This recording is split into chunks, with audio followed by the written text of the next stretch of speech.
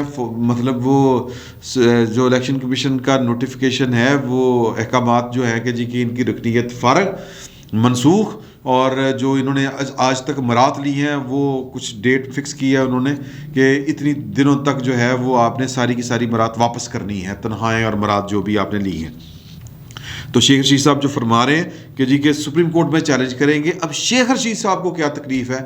شیخ رشید صاحب کو بھی وہی تکلیف ہے جو عمران خان صاحب کو تکلیف ہے کہ بھئی اس کو باہر نہیں رہنے دینا. اور وہ کیا تکلیف ہے؟ یہ تکلیف حریم شاہ نے بتا دی ہے.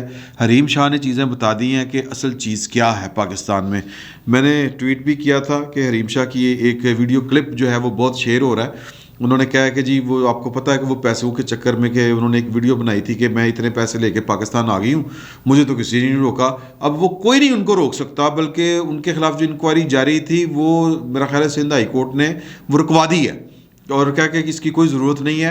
تو لہٰذا وہ آج حق بجانب ہیں یہ بے ہدا قسم کی زبان استعمال کرنے کے اور بے ہدا قسم کے اشارے کرنے کے پاکستان کے اداروں سے متعلق. وہ ایف آئی اے کو بے ہدا اشارے کر رہی ہیں کہ جی کہ آپ جاؤ بھاڑ میں، یہ لینگویج یوز کر رہی ہیں اور ہاتھوں سے بے ہدا اشارے وہ کر رہی ہیں کہ جی کہ یہ ایف آئی اے، یہ پولیس اور یہ تو ہمارا تو جناب بس میں پاکستان از مائی کنٹری اور پاکستان کی فوج جو ہے وہ میری فیورٹ، مطلب اس طرح کی باتیں کر رہی ہیں.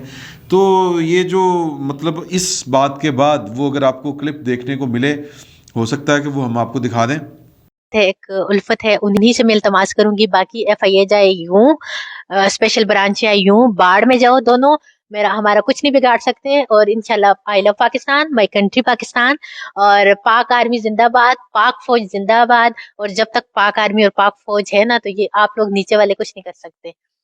سو یوں جائیں باڑ میں, چلو بھر پانی میں ڈوب پڑو, مرو. حریم شاہ نے بیسیکلی پاکستان میں کامیاب زندگی گزارنے کا گر بتا دیا ہے. وہ گر اگر آپ کو آتا ہے, آپ نے بس ایک جگہ پر اپنی لائن سیدھی رکھنی ہے, پھر اس کے بعد اس ملک کی تمام عنایتیں, اس ملک کی تمام رحمتیں, برکتیں آپ پر نازل ہونا شروع ہو جائے گی. تو فیصل واڈا صاحب جو ہیں, ان کا کریکٹر کیا تھا؟ ان کا کریکٹر یہ تھا کہ وہ اپنی لائلٹی جو ہے وہ شو بہت زیادہ, ضرورت سے زیادہ وہ سیکیورٹی فورسز کے ساتھ انہوں نے شو کرتے تھے, اور باقی سسٹم کو انہوں نے اپنی جوتے کی نوک پہ رکھا ہوا تھا. جب چینی کانسولیٹ کے اوپر حملہ ہوا, بڑی ان کے پر تنقید ہوئی. وہ جناب میں فورسز کے ساتھ وردی پا کے, وہ کیا بلٹ پروف جیکٹ پا کے, بندوق ہاتھ میں پکڑ کے, وہ موزر یا TT جو بھی کہتے ہیں اس کو, تو وہ پھر رہے تھے کہ جس طرح کمانڈو ایکشن کرنے والے ہیں وہاں پر. پھر ابھی نندن کا طیارہ جہاں پر گرا تھا, وہاں پر ایک اینکر کو لے کے, میرا خیال ہے وہ ان کی اہلیہ بھی ہیں, ان کو لے کے جناب یہ اس جگہ پر پہنچے ہوئے تھے. اور جناب پاکستان اس پائلٹ کو چھوڑ رہا ہے, مطلب پاکستان کا اپنا فیصلہ تھا, وہ ڈپلومیٹک یہ حق بنتا ہے گورنمنٹ کا کہ وہ جو بھی فیصلہ پاکستان کے حق میں بہتر سمجھے وہ کرے. لیکن یہ یہاں پر کھڑے ہو کے نعرے مار رہے تھے, میں جناب, اور وہ جہاز کے ملبے کے اوپر جناب تصویریں, پھر فوجی بوٹ وہ کاشف عباسی صاحب کے پروگرام میں لے کے آنا, اور وہ کہنا کہ جی کہ یہ چاٹیں گے, سجدے کریں گے. کب کی بات ہے یہ؟ بات ہے جب آرمی ایکٹ میں ترمیم ہوئی, اور جس کے نتیجے میں جنرل قمر جاوید باجوہ صاحب کو جو ہے عمران خان صاحب نے یا ان کی حکومت نے توسیع دے دی تھی 3 سال کی ان کی مدت ملازمت میں. تو یہ لائن, ان کا یہ طرز عمل, یہ بتا رہا ہے کہ وہ کہاں سے آئے تھے, اور وہ کہاں پر ان کے معاملات ٹھیک تھے, اور وہ جو عطاب سے بچے ہوئے تھے, پاکستانی اداروں کے عطاب سے بچے ہوئے تھے, یعنی پاکستان کے قانون کی گرفت سے باہر تھے, تو وہ اسی لیے تھے. اب چونکہ وہ سہولتیں, وہ عیاشیاں, وہ محبتیں عمران خان صاحب اینڈ کمپنی کے لیے رہی نہیں ہیں. اب ان کے لیے جناب کسی طرف سے ان کے اتحادی کھڑے ہو رہے ہیں, اور بٹوین دی لائن وہ میسج یہ دے رہے ہیں کہ اپوزیشن بسم اللہ کرے, ہم ان کے ساتھ ہیں. یہ بٹوین دی لائن میں کہہ رہا ہوں, یہ یعنی بلیک اینڈ وائٹ میں نہیں کہا انہوں نے. کل جو ہے چوئنسار کہہ رہا ہوں, چودھری پرویز لائی صاحب اور عامر خان صاحب جو MQM کے ہیں, ان کی ملاقاتیں ہیں, اور پھر جو ملاقاتوں کے بعد وہ پریس بریفنگ کہ ابھی تو کچن میں سامان آنا شروع ہوا ہے, پہلے اپوزیشن کچھ کر کے دکھائے, بنائے, پھر دیکھیں گے ہم نے کیا فیصلہ کرنا ہے. غیر مشروط جو ہے وہ انہوں نے حمایت کا اعلان نہیں کیا عمران خان صاحب کی, نہیں ہم اتحادی ہیں, ہم اتحادی رہیں گے, آخری دم تک رہیں گے. تو وہ اس کا مطلب یہ ہے کہ عمران خان صاحب کی جو ہے وہ برے دن شروع ہو چکے ہوئے ہیں. یہ فیصل واڈا صاحب کے بارے میں بھی جو یہ فیصلہ آیا ہے, میں کسی ادارے کی نیت کے اوپر شک نہیں کر رہا, لیکن حالات کا رخ اس طرف چلا گیا ہے کہ جس سے یہ لگتا ہے کہ عمران خان صاحب کو جہاں سے حمایت اور سپورٹ حاصل تھی, اب وہاں پر حمایت اور سپورٹ حاصل نہیں رہی. سپریم کورٹ بھی میرا یہ خیال ہے کہ ان کو ریلیف دینے سے متعلق تھوڑا سا ضرور سوچے گی کہ یہ 62(1)(f) سے متعلق ہی فیصلہ ہے. اگر ان کو ریلیف ہم نے دیا تو پھر میرا مطلب ہے کہ ستیلی ماں تو خیر ستیلی ماں ہی ہے, جو نواز شریف اور جو جہانگیر ترین صاحب کے ساتھ ہوا ہے وہ ستیلی ماں والا ہی سلوک ہے. تو لہٰذا بھرم رکھنے کے لیے تو ہو سکتا ہے کہ فیصل واڈا صاحب کو بھی ریلیف دینے سے انکار ہو جائے. لیکن یہ پاکستان ہے, اگر کہیں سے ڈنڈا آ گیا اور وہ ڈنڈا چل گیا تو جناب وہ ہر طرح کا ریلیف جو ہے وہ انہی لوگوں کے لیے ہے. وہ جو رحیم شاہ کہہ رہی ہیں نا کہ جی کہ میں لعنت بھیجتی ہوں اور بھاڑ میں جائے FIA اور اسپیشل برانچ فلانی تو پولیس تو یہ وہ کہہ سکتی ہیں, یا ان کے قبیلے کے لوگ, اور فیصل واڈا صاحب انہی کے قبیلے کے آدمی ہیں.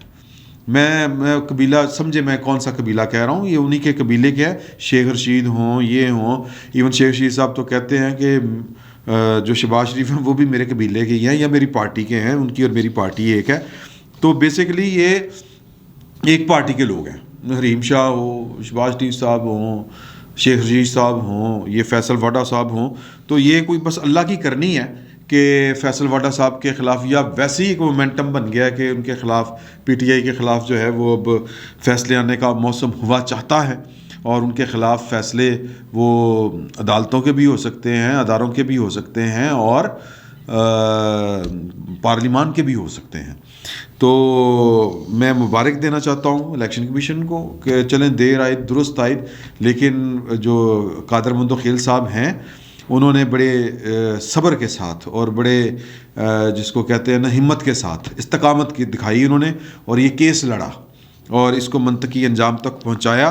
لیکن اس کے باوجود میں پھر وہی بات کہوں گا کہ فیصل واڈا صاحب جس قبیلے سے تعلق رکھتے ہیں، حریم شاہ جس قبیلے سے تعلق رکھتی ہیں، اس قبیلے کے لوگوں کے اوپر پاکستان میں سختی اول تو آتی نہیں ہے، اگر آتی ہے تو بڑی عارضی ہوتی ہے۔ تو فیصل واڈا صاحب کے لیے نیک تمنائیں ہیں اور ان کے لیے دعائیں ہیں کہ بس جو انہوں نے بویا ہے وہ کاٹیں، اور بویا انہوں نے بہت کچھ اور ہے، ہمیں لگتا ہے کہ انہوں نے کچھ ہینکی مینکی کوئی چیز بوئی ہے، انہوں نے بڑی محبتیں بوئی ہوئی ہیں، اور وہ محبتیں ہی کاٹ رہے تھے ابھی تک، اور وہ محبتیں کس طرف کی تھی اس پر کیا بات کرنی۔ فی الوقت یہ ہے کہ سلسلہ چل رہا ہے، یوں لگ رہا ہے کہ پی ٹی آئی کے خلاف جو ہے وہ حالات کا دھارا جو ہے وہ اپنا رخ اختیار کر رہا ہے، تو ہو سکتا ہے آنے والے دنوں میں پی ٹی آئی کے خلاف اور بھی بڑے فیصلے آئیں۔ فی الوقت اتنا ہی، بہت بہت شکریہ آپ کا۔